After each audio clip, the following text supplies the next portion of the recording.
Kayce Dutton's CBS spinoff justifies those divisive Yellowstone Season 5 flashbacks. Kayce Dutton's Luke Crimes CBS spinoff explains one of the most disliked elements of Yellowstone Season 5. Its divisive flashbacks to before John Dutton's Kevin Costner death. The final chapter of Taylor Sheridan's original neo-Western show was riddled with controversy over John Dutton IE's death due to Kevin Costner's Yellowstone exit. The Dances with Wolves star didn't return to the series when the involved parties failed to reach a working agreement. The divisive Yellowstone Season 5 flashbacks showed life before John's death, confusing viewers as they witnessed Yellowstone Season 5, Part 2, unfold without him. Yellowstone Season 5's flashbacks showed Kayce, Beth, Kelly Riley, and the Dutton ranch hands before John's death. A common piece of feedback was that the flashbacks wasted previous time in the series' final chapter, homing in on trivial moments when there were more serious matters at hand for the Dutton family tree. In terms of divisive Yellowstone Season 5 elements, I could have done without the cameos of Taylor Sheridan.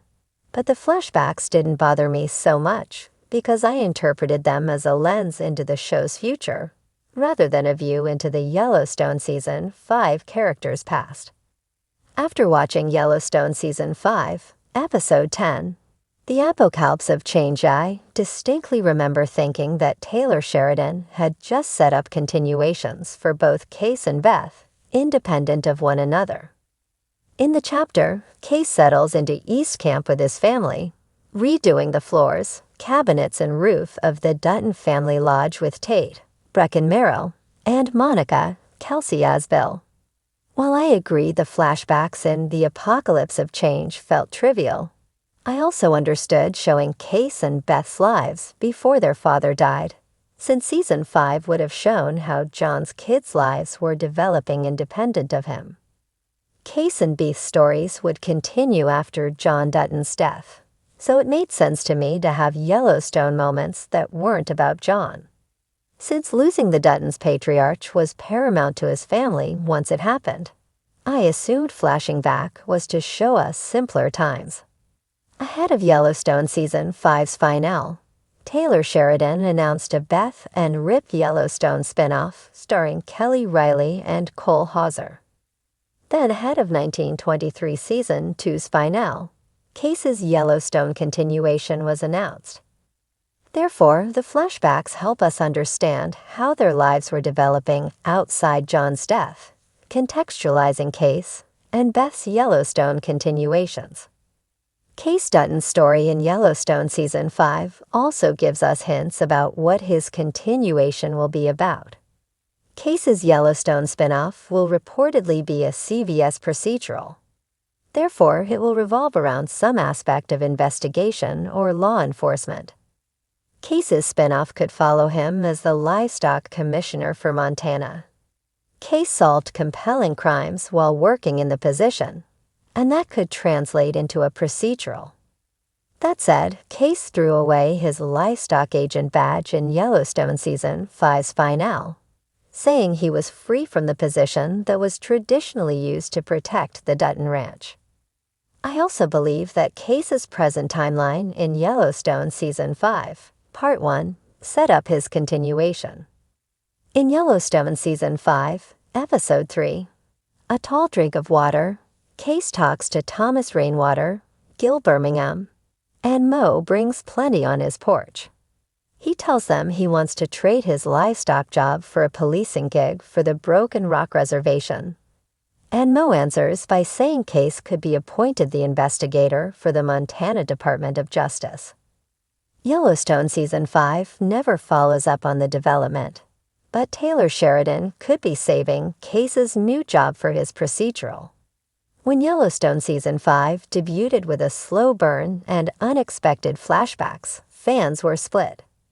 For some, those sepia-tone sequences of a younger Kayce Dutton wandering the harsh Montana wilderness felt like a distraction from the present-day chaos at the Dutton Ranch. Others clung to them, sensing there was something deeper simmering just beneath the surface. A reckoning, perhaps, for the most quietly tortured Dutton of them all. Now, with the premiere of CBS's Kayce Dutton, Frontier Justice, we finally understand. Those flashbacks weren't just narrative fluff. They were a breadcrumb trail leading to a new frontier. And not just for Kayce, but for Yellowstone's storytelling itself. A new lens on Kayce. In Frontier Justice, we meet a Kayce Dutton, Luke Grimes, delivering his most nuanced performance yet, who's drifted from the ranch life and the trappings of his family legacy. The spinoff opens with Kayce stationed on a remote stretch of reservation-adjacent land, working as a kind of freelance protector for those caught between worlds.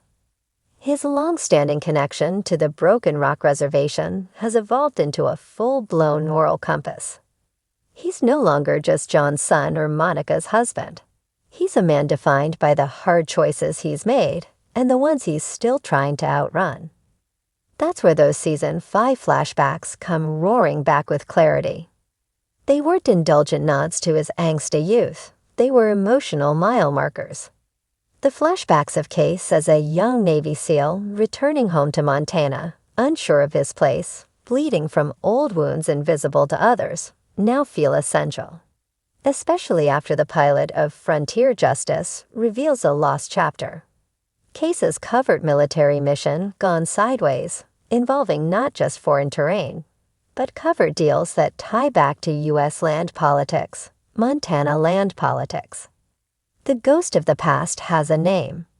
In Yellowstone's 5th season, viewers might recall a particular flashback where young Kayce stands at the edge of a river, staring into its icy current like he's seeing a ghost.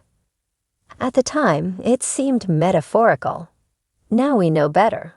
That ghost was real. A fellow SEAL named Riggs Harlan who vanished during a mission, presumed dead, only to reappear in Frontier Justice as a Black Ops contractor working for a multinational corporation, with an interest in mineral rights on reservation land. That's the brilliance of this spinoff. It doesn't just honor the flashbacks, it weaponizes them. The past becomes a chessboard, each memory a piece moving across time to checkmate the present. Yellowstone's mythology expands. What Frontier Justice accomplishes is nothing short of myth-making. The Yellowstone universe has always leaned into the classical American Western, the cowboy code, the moral gray zones, the sacredness of land. But this spinoff introduces a new element, geopolitical intrigue with a conscience. And at the heart of it, the Dutton son who always felt like he belonged more to the earth than to the empire. In Episode 3, Kayce discovers that the minerals being quietly extracted from tribal lands are connected to an energy project his own father had unknowingly greenlit a decade prior.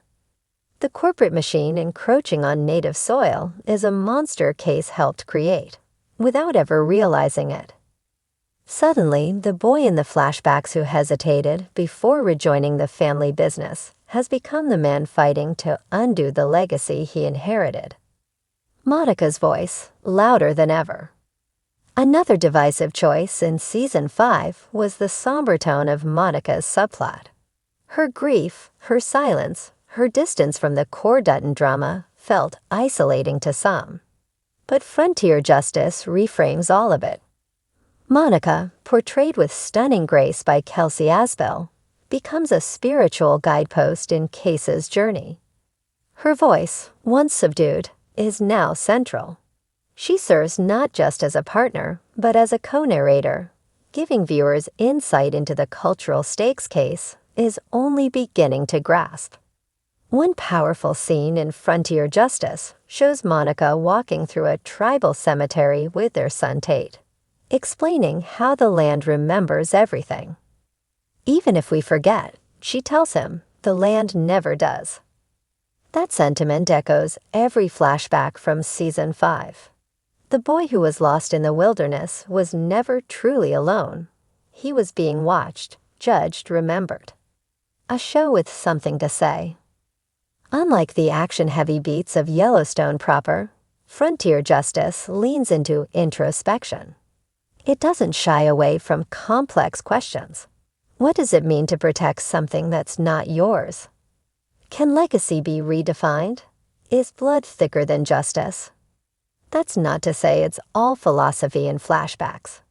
The show boasts gritty brawls in log cabin saloons, helicopter chases through snowy passes, and a confrontation in Episode 5 that might be the most tense scene in the Duttonverse since the barnyard standoff in Season 3. But everything is rooted in character, specifically in Kayce's. Every decision he makes in Frontier Justice reverberates with the echoes of his younger self. Those decisions carry the weight of a man trying to build something different than what he was born into. And that's what makes the spin-off so vital. It's not just a continuation, it's a reckoning. Conclusion: the flashbacks finally make sense. In hindsight, Yellowstone Season 5's flashbacks weren't detours. They were declarations. Taylor Sheridan, always playing the long game, planted the seeds of frontier justice long before viewers even knew to water them. With this CBS spinoff, every moment of brooding silence, every look toward the horizon, every echo of Kayce's trauma is redeemed.